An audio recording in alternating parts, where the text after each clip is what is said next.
स्वागत है आप सभी का Gyandeep the school for competition के इस सेशन में। प्यारे मित्रों, आज आपके लिए हम बहुत ही चुनिंदा और इम्पोर्टेंट टॉपिक लेकर आए हैं। नाम है वर्णमाला। साथियों, अगर आप यह निकट समय में किसी भी कंपटीशन बैठने वाले हैं, परीक्षा में बैठने वाले हैं जो हिंदी से रिलेटिव है, या फिर भविष्य में आप अगर हिंदी संबंधित कोई परीक्षा देने वाले हैं, तो प्यारे मित्रों, निवेदन आपसे है कि वीडियो में अंत तक बने रहें। और हाँ, एक बात और, अगर आप अभी तक हमसे नहीं जुड़े हुए हैं, हमारे चैनल से नहीं जुड़े हुए हैं, तो सब्सक्राइब करके हमारे साथ जुड़ जाइए। साथियों, ज़्यादा बात न करते हुए स्टार्ट करते हैं आज का सेशन। बहुत ही खासा और इम्पोर्टेंट सेशन है। एक बार और कहते हैं, वीडियो में अंत तक बने रहिएगा और आवश्यकता पर इसे नोट कर लीजिएगा, क्योंकि नोट ही चीज़ होते हैं जो आपको एग्जाम में सबसे आगे रखते हैं। आइए साथियों, स्टार्ट करते हैं वर्णमाला। प्यारे मित्रों, वर्णमाला क्या है कि किसी भी भाषा में एक सुसंगठित वर्णमाला होता है, वैसे अपने हिंदी में भी एक वर्णमाला है। वर्णमाला सबसे पहले बना कैसे होता है, वर्णमाला किसे कहते हैं वो देख लीजिए। वर्णमाला क्या है कि दो चीज़ों से मिलकर बना होता है, वो पहला है स्वर, दूसरा व्यंजन। क्योंकि आप जानते हैं कि स्वर और व्यंजन के सुसंगठित या सुव्यवस्थित समूह को ही क्या कहते हैं, वर्णमाला कहते हैं। किनके? स्वर और व्यंजन के जो समूह होते हैं उन्हें कहते हैं वर्णमाला। मित्रों, इसमें एक वर्ड एक शब्द यहाँ आता है, वर्ण। साथियों, वर्ण किसे कहते हैं वह आप देख लीजिए। भाषा की सबसे छोटी जो इकाई होती है वह होती है ध्वनि, और मित्रों ध्वनि को ही कहते हैं वर्ण। देखिए, वर्ण क्या होता है कि वह हमारे प्राणों से निकलता है। जैसे वर्ण जब हमारे बाहर आते हैं तो उनके अलग अलग चीज़ें, जैसे उच्चारण के आधार पर अलग वर्ण होते हैं, फिर जब वो लिखते हैं वे वर्ण अलग होते हैं, फिर उनके मुंह से जो हमारे क्या हैं अलग अलग उच्चारण होते हैं। आपको अभी पूरी ये बाकायदे से बताई जाएगी। देखिए, यहाँ पर हम बोल रहे हैं कि वर्ण क्या किसे कहते हैं, भाषा की सबसे छोटी इकाई ध्वनि है, इन्हीं ध्वनियों को वर्ण कहते हैं। साथियों, आगे देखते हैं इन्हीं वर्णों का वर्गीकरण कैसे करते हैं। हम मुख्यतः दो प्रकार से इनका वर्गीकरण करते हैं। पहला जो है उच्चारण के आधार पर कितने वर्ण होते हैं, और लेखन के आधार पर कितने वर्ण होते हैं। बहुत बड़ा कन्फ्यूजन होता है आपका। आप जब एग्जाम में जाते हैं तो पूछता है कि भाई वर्ण कितने होते हैं। आप क्या है कि 36 मार्क आ जाते हैं, 35 मार्क आ जाते हैं, या फिर 33 मार्क आ जाते हैं, या फिर 42 मार्क आ जाते हैं। पर ऐसा कुछ नहीं है साथियों। आपसे पूछ रहे हैं कि स्वर कितने होते हैं, तो कई लोग कहते हैं 13 होते हैं, कई लोग कहते हैं कि 10 होते हैं। देखिए साथियों, इनमें अलग अलग चीज़ें हैं। जैसे उच्चारण के आधार पर जो स्वर होते हैं केवल 10 होते हैं, मूल जो स्वर होते हैं केवल 10 होते हैं, लेकिन लेखक के आधार पर जो स्वर होते हैं साथियों वो होते हैं 13। ऐसे ही जो हमारे व्यंजन होते हैं, वे परंपरागत जो व्यंजन होते हैं साथियों वे होते हैं 33, लेकिन उसमें दो और जोड़ करके द्विगुण जो होते हैं उन्हें जोड़ देते हैं तो हो जाते हैं 35। तो उच्चारण के आधार पर जो हमारे वर्ण होते हैं वे होते हैं 35, लेकिन लेखन के आधार पर उसमें 4 और जोड़ लेते हैं, तो 35 में 4 जोड़ेंगे 39। तो इस तरह साथियों हमारे वर्ण होते हैं। कुल जो वर्ण होते हैं साथियों, उच्चारण के आधार पर आपके 45 और लेखन के आधार पर 52। अब जो ये संख्या है आपने सुन करके आप काफ़ी ज़्यादा कंफ्यूज हो गए होंगे। निश्चिंत रहिए, गारंटी देते हैं आप समझेंगे, बढ़िया समझेंगे। आगे देखिए अभी की चीज़ें क्या है। सबसे पहले उच्चारण के आधार पर जो वर्ण होते हैं वे कितने होते हैं, पहले उसे देखिए साथियों। उच्चारण के आधार पर वर्णों की संख्या, सबसे पहले जब उच्चारण करते हैं तो उसमें 10 क्या आते हैं, आपके स्वर आते हैं, 10 स्वर आते हैं, अब प्लस 35 आपके व्यंजन आते हैं। 35 आपके साथियों व्यंजन होते हैं, तो कुल होते हैं आपके 45 यहाँ पर वर्ण हो जाते हैं। साथियों, उच्चारण के आधार पर आपके 45 वर्ण होते हैं। हमने बोला है कि जो परंपरागत जो सारे साथियों व्यंजन होते हैं वह होते हैं आपके 33। इसमें दो और जुड़े होते हैं द्विगुण, जैसे इन्हें बोलते हैं हम द्विगुण बोलते हैं। आप हमारे साथ अंत तक बने रहिए, अभी बताएंगे आपको कि द्विगुण कौन कौन दो जुड़े हुए हैं। अब साथियों, लेखन के आधार पर कितने वर्ण होते हैं, लेखन के आधार पर क्या होते हैं, ये होते हैं आपके 13। साथियों, ये आपके स्वर हो जाते हैं। 35 आपके ये व्यंजन होते हैं, 35 आपके व्यंजन होते हैं। इसमें 4 और जुड़ते हैं संयुक्ताक्षर, संयुक्ताक्षर इसमें जुड़ जाते हैं, और ये साथियों कुल होते हैं आपके 52। 13 और 35 साथियों, 35 और 4 कितना होगा, 39, और 39 13 आपके हो जाएंगे 52।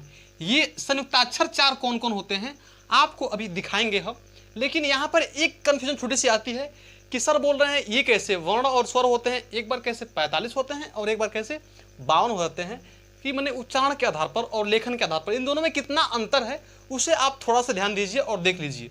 उच्चारण के स्थान पर क्या होता है कि ऐसे वर्णों के समूह जिनका उच्चारण केवल एक बार ही किया जाता है, 2 बार नहीं, या फिर जिनका उच्चारण इसमें कर लिए हैं उनका उच्चारण यहाँ पर करते हैं, पर यहाँ पर क्या है लिखने के लिए करते हैं। उच्चारण तो इन्हीं क्या होता है, जैसे हम आपको एक चीज दिखा रहे हैं, पहले उच्चारण हो चुका है छ और त्र का। अब यहाँ देखिएगा, चाहे पहले उच्चारण हो चुका है किसका, क्या लिखे, कुछ भी लिख लेते हैं हम। यहाँ ध्यान दीजिए आप, लिखते हैं हम तो और रो, तो प्लस रो, इनका उच्चारण पहले हम कर चुके हैं इसमें, लेकिन इनका एक जगह और लिखते हैं। कैसे त्र को लिखते हैं, ऐसे लिखते हैं कि नहीं लिखते हैं, लिखते हैं। तो इस तरह से आपका ये बढ़ जाते हैं। इसी तरह से और भी 4 हैं, 4 इसमें हैं और 3 इसमें हैं।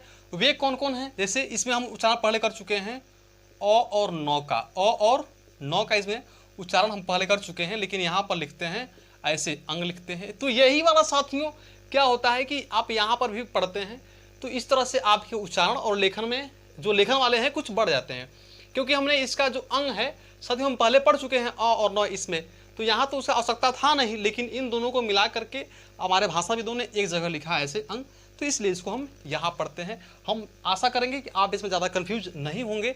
आगे देखिए मित्रों, अब इसमें हम क्या देखेंगे, लेखन के आधार पर जो अपने वर्ण होते हैं वो स्वर होते हैं 13 और व्यंजन आपके 35 होते हैं, और 4 संयुक्ताक्षर होते हैं। कुल कितने होते हैं, 52।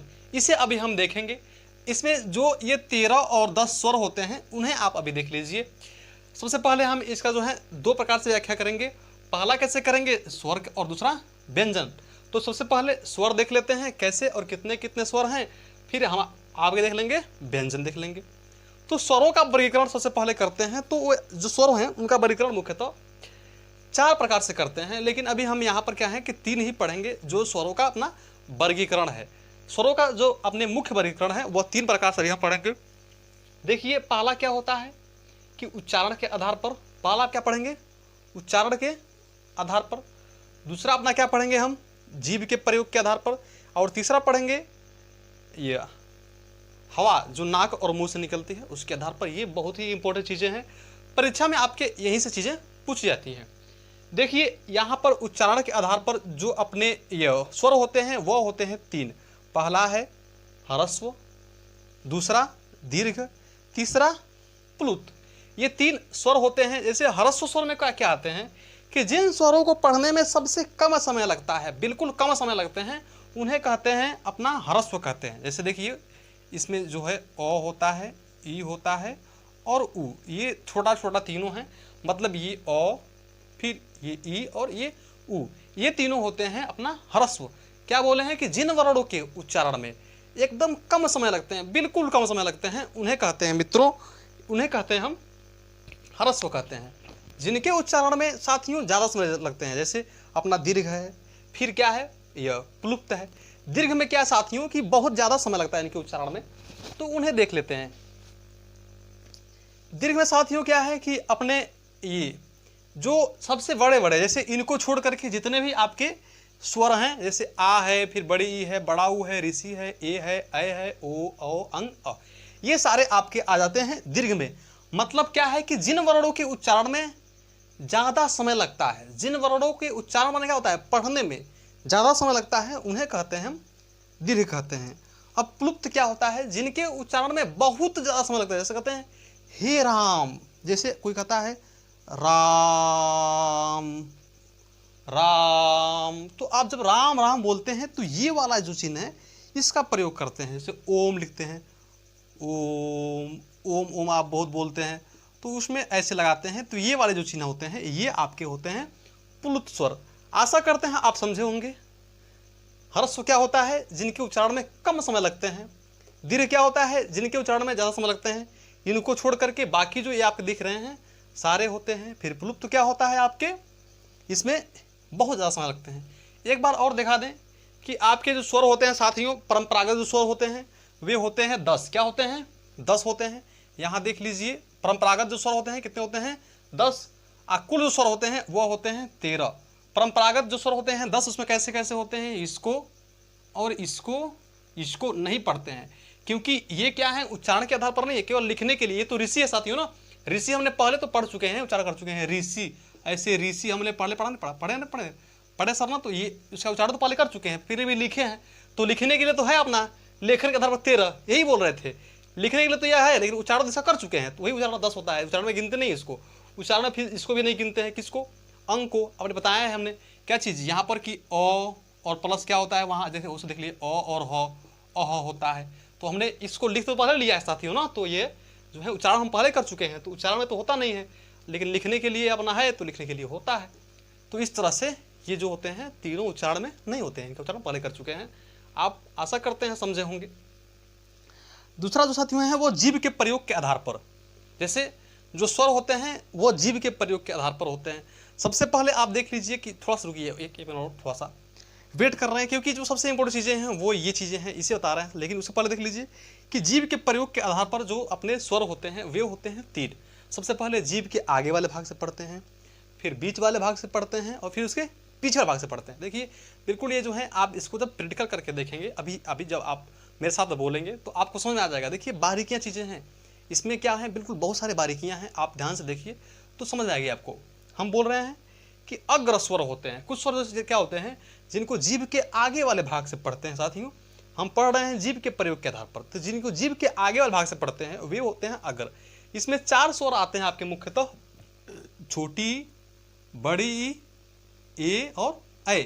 इन्हें आप पढ़ के देखिए तो आपको लगेगा कि हाँ भाई ये जीभ के आगे वाले भाग से आ रहे हैं। जैसे पढ़िए ई ऐ, इन्हें आप पढ़ेंगे तो ये जीभ के आगे वाले भाग से आ रहे होते हैं। फिर इसमें अगला क्या होता है कि मध्य आपके स्वर होते हैं। मध्य माने जीभ के आप मध्य वाले भाग से पढ़ते हैं। जैसे ये आपका जो अ है साथियों, ये मध्य पढ़ के देखिए, अ आप पढ़ेंगे तो जो अ है ना, ये तो जीभ के नौ तो आगे आएगा और ना ही पीछे जाएगा, बिल्कुल बीच में आता है, तो इसलिए इसे बोलते हैं मध्य स्वर। और इसके बाद से तीसरा होता है वो आपका होता है पश्च स्वर। पश्च स्वर में इसमें क्या आते हैं, इसमें आता है ऊ, आप पढ़ के देखिए ऊ ऊ। इसे आप देखिए पढ़ने के तरीके होते हैं, कई लोग क्या होते हैं कि एक ही लय और सुर तार पढ़ देते हैं, जैसे कुछ ढोलकिया होते हैं, जैसे ई ऊ, ऐसे नहीं है साथियों। ये क्या है, ई ऊ, ये पढ़ने के तरीके आपके हैं। ए ऐ ओ औ, तो इस तरह से पढ़ाता है। अंग अह, ये नहीं कि जैसा मर्जी जिस ताल में आए उस ताल में पढ़ दिए, इस तरह से बिल्कुल गलत होते हैं। आगे देखिए जो पश्च वाले होते हैं, जैसे ऊ, आप पढ़ के देखिए ओ औ, तो आपको लगेगा कि हाँ भाई ये तो सही, हम जीभ के पीछे भाग से पढ़ रहे हैं। मित्रों अब आगे देखते हैं जो सबसे इंपॉर्टेंट है तीसरा, वो क्या है कि अपने नाक और मुंह से हवा निकलने के आधार पर, वो इसमें सबसे पहले आपके 5 जो चीज़ें होते हैं हमारे नाक और मुंह से, जब हवा निकलते हैं तो ध्वनियाँ आती हैं, उन्हें आप अभी देखेंगे। सबसे पहले तो आप समझ लीजिए कि मुंह के जो भाग होते हैं जहाँ से स्वर हमारे निकलते हैं वो कौन कौन होते हैं या कैसे होते हैं। सबसे पहले जब आप आ रहे होते हैं नीचे से, जब हमारे जो आवाज़ आ रही होती है, तो सबसे पहले वो टकराती है हमारे प्राणों से यहाँ आती है कंठ के पास, तो सबसे पहले साथियों कंठ होता है। उसके बाद जब थोड़ा सा और ऊपर जाते हैं तो आपका आता है तालु। तालु क्या होता है साथियों, जीभ का एकदम पीछे वाला भाग। देखिए इसे आप नोट कर लीजिएगा, यही बहुत इंपॉर्टेंट है। कंठ कहाँ होता है, यहाँ बिल्कुल, ये कंठ आपका है। फिर आपका तालु क्या होता है, बिल्कुल जीभ के पीछे वाला भाग जो होता है और ऊपर वाला भाग, वो आपका तालु होता है। उसके आगे आपका जब थोड़ा सा और आगे आएंगे उससे साथियों, तो वो होता है आपका मूर्धा, मतलब ये मुंह के अपने बिल्कुल बीचे बीच वाला भाग, जो ऊपर वाला भाग है, जीभ और ऊपर वाला भाग, उसे कहते हैं मूर्धा। जब उसके और आप आगे आएंगे तो आता है दंत, माने दांत वाली चीजें, और फिर जब सबसे बाहर आएंगे तो वो आपका आता है होठ। साथियों इसमें बहुत ही इंटरेस्ट है, जब आप व्यंजन पढ़ेंगे तो आपको लगेगा कि हाँ भाई इसमें चमत्कार है, हम अब तक नहीं देखे हैं। तो मित्रों इत्मीनान से देखिए अभी आगे, आशा करते हैं आप समझे होंगे। फिर एक बार देखिए कंठ कहाँ होता है, बिल्कुल ये वाला कंठ है जहाँ से हमारे सांस निकलते हैं। फिर इसके और आगे क्या आपका है, तालु है। तालु क्या होता है साथियों, जीभ का बिल्कुल पीछे वाला और ऊपर वाला भाग होता है। फिर आपका आता है मूर्धा। मूर्धा क्या होता है, जीभ के ऊपर वाला और बीच वाला भाग होता है। फिर आपका दंत माने दांत वाला भाग होता है, और ओष्ठ माने ओठ वाला भाग होता है। अब साथियों जब हमारे हवा निकलते हैं नाक और मुंह से, तो उनके आधार पर कैसे पढ़ते हैं। जैसे कंठ से क्या पढ़ते हैं, ओ आ अ, ओ आ अ। आप पढ़ के देखिए ओ आ अ, लग जाएगा कि भाई जो आवाज है ना वहां से नहीं आ रहे हैं, यहां से आ रहे हैं। पढ़ के देखिए ओ आ तो तो आपको दिख जाएगा।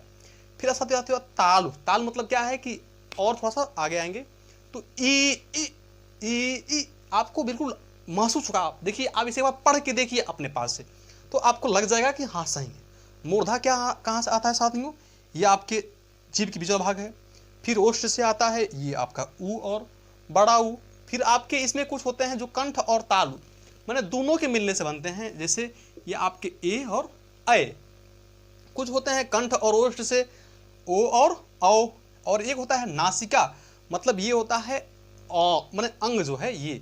अब आपको एक बात आया होगा कि नासिका किसे कहते हैं। जब देखिए हमारे ये नासिका क्या होता है, आप मुंह बंद कर लीजिए या फिर नाक बंद कर लीजिए और आप ऊपर से बोलते हैं, यहाँ से जब बोलते हैं आवाज़ आती है तो उसे बोलते हैं, जैसे जब हवाएं आपकी नाक और मुंह दोनों से एक बार आती हैं तो उसे आपको बोलते हैं नासिका। आप पढ़ कर देखिए, जैसे नाक आप बंद करके जब बोलेंगे तो आपको महसूस हो जाएगा कि नासिका क्या होती है। साथियों आशा है कि आपको ये वाला वीडियो जो है बहुत अच्छे समझे होंगे। स्वर का वर्गीकरण, इसके अगले वीडियो में हम जल्द ही ला रहे हैं व्यंजनों का वर्गीकरण, उसे आप पढ़ेंगे। वो बहुत ही इंटरेस्टिंग है, इससे ज़्यादा इंटरेस्टिंग हुआ है, अब बहुत इंपॉर्टेंट है। तो उसे देखने के लिए आप हमारे साथ बने रहें। उसके लिए आवश्यकता है कि आप हमारे चैनल को सब्सक्राइब करें और